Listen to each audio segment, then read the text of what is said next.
ನಮಸ್ಕಾರ ಆತ್ಮೇರೆ. ಪ್ರತಿ ವರ್ಷ ಬೇಸಿಗೆ ರಜದಲ್ಲಿ ಒಂದು ವಾರದ ಫಲಿತಾಂಶಯುತ ಶಿಬಿರ ಮಾಡಿ ಅಂತ ಎಲ್ಲರೂ ಕೇಳ್ತಾ ಇರ್ತಾರೆ. ಕಾರಣ ಏನು ಅಂತ ಹೇಳಿದರೆ, ಕುಟುಂಬದೊಂದಿಗೆ ಈ ಶಿಬಿರದಲ್ಲಿ ಭಾಗವಹಿಸ್ಬೋದು ಅಂತ ಒಂದು ಆಸೆ. ಎರಡನೇದು ಟೀಚರ್ಸ್, ಅಂದರೆ ವಿಶೇಷವಾಗಿ ಟೀಚರ್ಸ್ ಏನು ಮಾಡ್ತಿರ್ತಾರೆ, ಯಾವಾಗಲೂ ಶಾಲೆಗಳಲ್ಲಿ ಇರ್ತಾರೆ, ರಜಾ ಸಿಗೋದಿಲ್ಲ. ರಜಾ ಸಿಕ್ಕಿದಾಗ ಈ ರೀತಿ ಒಂದು ಜ್ಞಾನಾರ್ಜನೆಗೆ ಹಾಗೆ ಆರೋಗ್ಯವನ್ನು ವೃದ್ಧಿ ಮಾಡ್ಕೊಳ್ಳೋಕ್ಕಾಗಿ ಬರಲಿಕ್ಕೆ ತುಂಬ ಆಸೆ ಪಡ್ತಾ ಇರ್ತಾರೆ. ಅದರ ಜೊತೆಯಲ್ಲಿ ಹೆಣ್ಣು ಮಕ್ಕಳು, ಅಂದರೆ ಯಾವಾಗಲೂ ಮನೇಲಿ ಇರ್ತಾರೆ, ಮಕ್ಕಳನ್ನು ಬೇಗ ರೆಡಿ ಮಾಡಿ ಶಾಲೆಗೆ ಕಳಿಸೋದಿರ್ಬೋದು, ಅಥವಾ ಮನೇಲಿ ಇತರ ಕೆಲಸ ಮಾಡುವಂಥದ್ದು, ಹಾಗೆ ಸಂಜೆ ಬರ್ತಿದ್ದ ಹಾಗೆ ಮಕ್ಕಳಿಗೆ ಕರ್ಕೊಂಬರ್ಬೇಕು, ಟ್ಯೂಷನ್ನು, ಹೋಮ್ವರ್ಕು ಏನೇನೋ ಇರುತ್ತೆ. ಹಾಗಾಗಿ ಹೆಣ್ಮಕ್ಳು ಕೂಡ ಏನು ಮಾಡ್ತಾರೆ ಅಂದರೆ, ಸಾಮಾನ್ಯವಾಗಿ ಪ್ರತಿ ಬೇಸಿಗೆ ರಜದಲ್ಲೂ ಶಿಬಿರ ಮಾಡಿ ಅಂತ ಕೇಳ್ತಾ ಇರ್ತಾರೆ. ಆದ್ಮೇಲೆ ಇದೇ ಏಪ್ರಿಲ್ 13ನೇ ತಾರೀಕಿಂದ 20ರವರೆಗೂ, ಹಾಗೆ ಮೇ 11ರಿಂದ 18ರವರೆಗೂ, ಏಪ್ರಿಲ್ ಮೇ ಬೇಸಿಗೆ ರಜಾ ಇರೋದ್ರಿಂದ ಈ ಸಮಯದಲ್ಲಿ ನಾವು ಶಿಬಿರವನ್ನು ಆರ್ಗನೈಸ್ ಮಾಡಿದ್ದೀವಿ. ಆದ್ಮೇಲೆ ಶಿಬಿರ ಹೊಸದುರ್ಗದಲ್ಲಿ ನಡೆಯುತ್ತೆ, ಹೊಸದುರ್ಗದ ಆಶ್ರಮದಲ್ಲಿ. ಎರಡನೇದು ಬಹಳ ಮುಖ್ಯವಾಗಿ, ಅನೇಕ ಜನರ ಸಾಮಾನ್ಯವಾದ ಪ್ರಶ್ನೆ ಏನು ಅಂದರೆ, BP ಇದ್ದವರು, ಡಯಾಬಿಟಿಸ್ ಇದ್ದವರು, ಮೈಗ್ರೇನ್ ಇದ್ದವರು, ಥೈರಾಯ್ಡ್ ಇದ್ದವರು, ಒಬೆಸಿಟಿ ಇದ್ದವರು, ಈ ರೀತಿ ಅನೇಕ ಸಮಸ್ಯೆಗಳಿಂದ ಒದ್ದಾಡ್ತಾ ಇದ್ದವರು ಶಿಬಿರಕ್ಕೆ ಬರ್ತಾರೆ.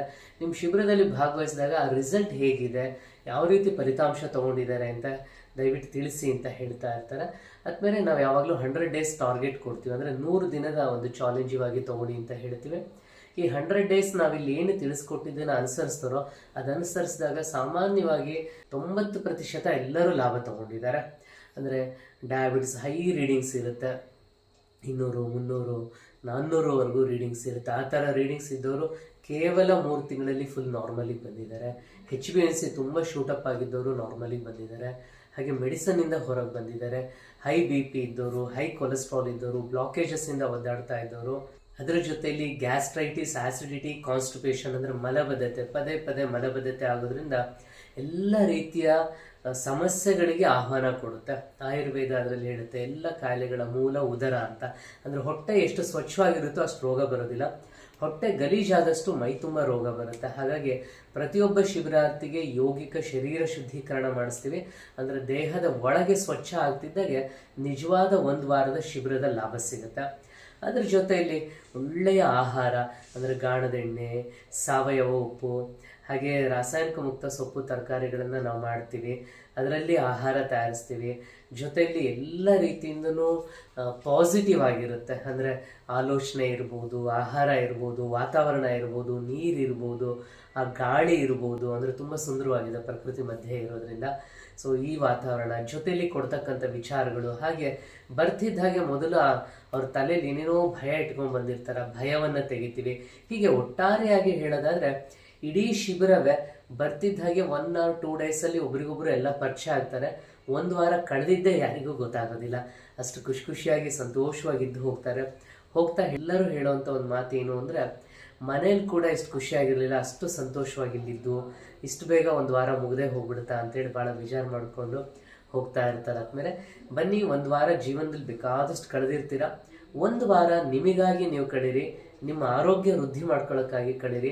ಯಾಕೆಂದರೆ ಗಂಡನಿಗಾಗಿ ಅಂತನೋ, ಹೆಂಡತಿಗಾಗಿ ಅಂತನೋ, ಆಫೀಸಿಗಾಗಿ ಅಂತನೋ, ಸಮಾಜಕ್ಕಾಗಿ ಅಂತನೋ, ಅಥವಾ ದುಡಿಮೆಗಾಗಿ ಅಂತನೋ, ಇನ್ಯಾರಿಗಾಗಿನೋ ಜೀವನದಲ್ಲಿ ತುಂಬ ಸಮಯ ಕಳೆದಿರ್ತೀವಿ. 1 ವಾರ ನಿಮಗಾಗಿ ನೀವು ಸಮಯ ಕಳೀಲಿಕ್ಕೆ 1 ವಾರ ಬನ್ನಿ. ಬರ್ತಾ ಸಾಧ್ಯ ಆದರೆ ಕುಟುಂಬದೊಂದಿಗೆ ಬನ್ನಿ, ಹೇಗೂ ಬೇಸಿಗೆ ರಜಾ ಇರೋದ್ರಿಂದ. ಎರಡನೇದಾಗಿ ಬಹಳ ಜನ ಕೇಳುವಂಥ ಮತ್ತೊಂದು ಪ್ರಶ್ನೆ ಏನು ಅಂದರೆ, ವಸತಿ ಹೇಗಿರುತ್ತೆ ಅಂತ. ಆಶ್ರಮ ಅಂದಾಗ ಗೊತ್ತಿರುತ್ತಲ್ಲ, ಬೇಸಿಕ್ ನೀಡ್ಸನ್ನು ಇಲ್ಲಿ ನಾವು ಕೊಡ್ತೀವಿ. ಅಂದರೆ ಒಂದು ರೂಮ್ ಇರುತ್ತೆ, ಒಂದು ರೂಮಲ್ಲಿ ಗಂಡು ಮಕ್ಕಳಿಗೆ ಸಪ್ರೇಟಾಗಿ ವಸತಿ ಇರುತ್ತೆ, ಹೆಣ್ಮಕ್ಳಿಗೆ ಸಪ್ರೇಟಾಗಿ ವಸತಿ ಇರುತ್ತೆ. ಎರಡನೇದು ಅಟ್ಯಾಚ್ ಬಾತ್ರೂಮ್ ಇದೆ, ಎಲ್ಲ ರೂಮಲ್ಲೂ ಅಟ್ಯಾಚ್ ಬಾತ್ರೂಮ್ ಇದೆ. ಜೊತೆಲಿ ಒಂದು ರೂಮಲ್ಲಿ 4 ಜನಕ್ಕೆ ಇರಲಿಕ್ಕೆ ಅವಕಾಶ ಇರುತ್ತೆ. ಸೊ ಇದು ವಸತಿಯ ಒಂದು ವಿಚಾರ. ತುಂಬ ಜನ ಕೇಳೋದು, ಸರ್ ಬೇಸಿಗೆ ಇದೆಯಲ್ವಾ, ತುಂಬ ಸೆಕೆ ಇರುತ್ತಾ ಅಂತ. ಹಾಗೇನಿಲ್ಲ. ಆದಮೇಲೆ ಪ್ರಕೃತಿಯ ಮಧ್ಯೆ ಇರೋದ್ರಿಂದ, ಅಂದರೆ ಸುತ್ತ ಬೆಟ್ಟ ಗುಡ್ಡಗಳಿದ್ದಾವೆ, ತೋಟ ಇದೆ, ಹಾಗಾಗಿ ಗಿಡ ಮರಗಳಿರೋದ್ರಿಂದ, ಪ್ರಕೃತಿಯ ಮಧ್ಯೆ ಇರೋದ್ರಿಂದ ವಾತಾವರಣ ತುಂಬ ಚೆನ್ನಾಗಿದೆ. 3ನೇ ಪ್ರಶ್ನೆ ಏನು ಅಂತ ಹೇಳಿದರೆ, ಆಹಾರ ಹೇಗಿರುತ್ತೆ ಸರ್, ಬರೀ ಸಪ್ಪೆ ಅಡುಗೆ ಕೊಡ್ತೀರಾ, ಬರೀ ಸೊಪ್ಪು ತರಕಾರಿ ಕೊಡ್ತೀರಾ ಅಂತ ಭಾಳ ಜನ ಪ್ರಶ್ನೆ ಮಾಡ್ತಾ ಇರ್ತಾರೆ. ಆಹಾರದ ಬಗ್ಗೆ ಹೇಳೋದಾದರೆ ಆದಮೇಲೆ 65-70 ಬಗೆಯ ರುಚಿಕರವಾದ ಅಡುಗೆ ಇರುತ್ತೆ.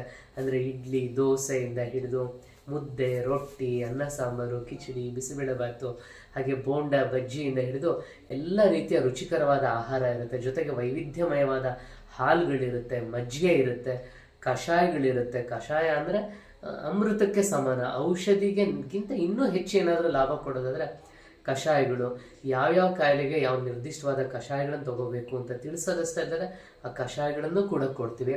ಇದು ಸಾಲದಕ್ಕೆ ಯೌಗಿಕ ಶರೀರ ಶುದ್ಧೀಕರಣ ಅದ್ಭುತವಾದ ಪ್ರಕ್ರಿಯೆ. ಸ್ನಾನ ಮಾಡಿದಾಗ ದೇಹದ ಮೇಲೆ ಹೇಗೆ ಸ್ವಚ್ಛ ಆಗುತ್ತೋ ಮೌತ್ ಟು ಏನಸ್ ದೇಹದ ಒಳಗೆ ಸ್ವಚ್ಛ ಮಾಡುವಂಥ ಅದ್ಭುತವಾದ ಕ್ರಿಯೆ. ಆ ಶರೀರ ಶುದ್ಧೀಕರಣ ಆದಮೇಲೆ ನಿಜವಾದ ಶಿಬಿರದ ಲಾಭ ಸಿಗುತ್ತೆ.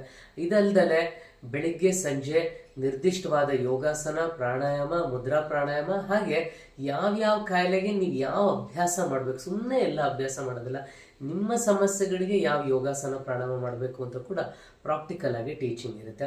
ಅದ್ರ ಜೊತೆಯಲ್ಲಿ ಅನೇಕ ಜನ ದೃಷ್ಟಿದೋಷಕ್ಕೆ ಒಳಗಾಗಿರ್ತಾರೆ ಅಥವಾ ದೃಷ್ಟಿದೋಷಕ್ಕೆ ಅಲ್ಲೇ ಪ್ರಾರಂಭ ಆಗಿರುತ್ತೆ. ಅಂಥವ್ರಿಗೆ ಐ ವಾಶ್ ಇರ್ಬೋದು, ಅಣು ತೈಲ ಉಪಯೋಗ ಮಾಡುವಂಥದ್ದು ಇರ್ಬೋದು. ಇದೆಲ್ಲದ್ರ ಜೊತೆಯಲ್ಲಿ ಯಾಕೆ ಕಾಯಿಲೆ ಬರುತ್ತೆ, ಕಾರಣ ಏನು, ನಾವೆಲ್ಲಿ ತಪ್ಪು ಮಾಡ್ತೀವಿ, ಆ ತಪ್ಪನ್ನು ಹೇಗೆ ತಿದ್ಕೋಬೇಕು ಅಂತ PPT ಪ್ರೆಸೆಂಟೇಷನ್ ಮುಖಾಂತರ ಸೈಂಟಿಫಿಕ್ ಆಗಿ ಟೀಚ್ ಮಾಡುವಂಥದ್ದು ಇರ್ಬೋದು. ಇದು ಸಾಲದಕ್ಕಾದ್ಮೇಲೆ ನಾವು ಗೋಮಯದ ಮೇಲೆ ಯೋಗ ಶಿಬಿರವನ್ನು ಆಯೋಜನೆ ಮಾಡಿದ್ದೀವಿ. ಅಂದರೆ ದೇಸಿ ಆಕಳ ಸಗಣಿಯನ್ನು ಸಾರಿಸಿರ್ತೀವಿ ನಾವು ನೆಲಕ್ಕೆ. ಆ ದೇಸಿ ಆಕಳ ಸಗಣಿ ಸಾರಿಸಿದ ಗೋಮಯದ ನೆಲದ ಮೇಲೆ ಯೋಗ, ಪ್ರಾಣಾಯಾಮ, ಧ್ಯಾನ, ಸದ್ವಿಚಾರಗಳ ಚಿಂತನ ಮಂಥನ ಇರುತ್ತೆ. ಅಂದರೆ ಗೋಮಯದ ಮೇಲೆ ಕೂತ್ಕೊಂಡು ಯೋಗಾಸನ, ಪ್ರಾಣಾಯಾಮ ಮಾಡೋದಿರ್ಬೋದು, ಅಥವಾ ಅನೇಕ ವಿಚಾರಗಳ ವಿನಿಮಯ ಮಾಡ್ಕೊಳ್ಳುವಂಥದ್ದು ಮಾಡಿಕೊಂಡ್ರೆ ಸಾಕು, ಅದ್ಭುತವಾಗಿ ರೋಗ ನಿರೋಧಕ ಶಕ್ತಿ ಹೆಚ್ಚಾಗುತ್ತೆ. ಅದನ್ನು ಕೂಡ ಈ ಶಿಬಿರದಲ್ಲಿ ಅಡಾಪ್ಟ್ ಮಾಡ್ಕೊಂಡಿದ್ದೀವಿ. ನೀರಿನ ಸೌಲಭ್ಯ ತುಂಬ ಚೆನ್ನಾಗಿದೆ. ಅಂದರೆ ನೀರು ತುಂಬ ಒಳ್ಳೆ ನೀರಿದೆ. ನೀರಂದರೆ ಎಲ್ಲ ಕಡೆ ನೀರು ಸಿಗುತ್ತೆ. ಇಷ್ಟು ವರ್ಷ ಶಿಬಿರ ಮಾಡಿದ್ದೀವಿ.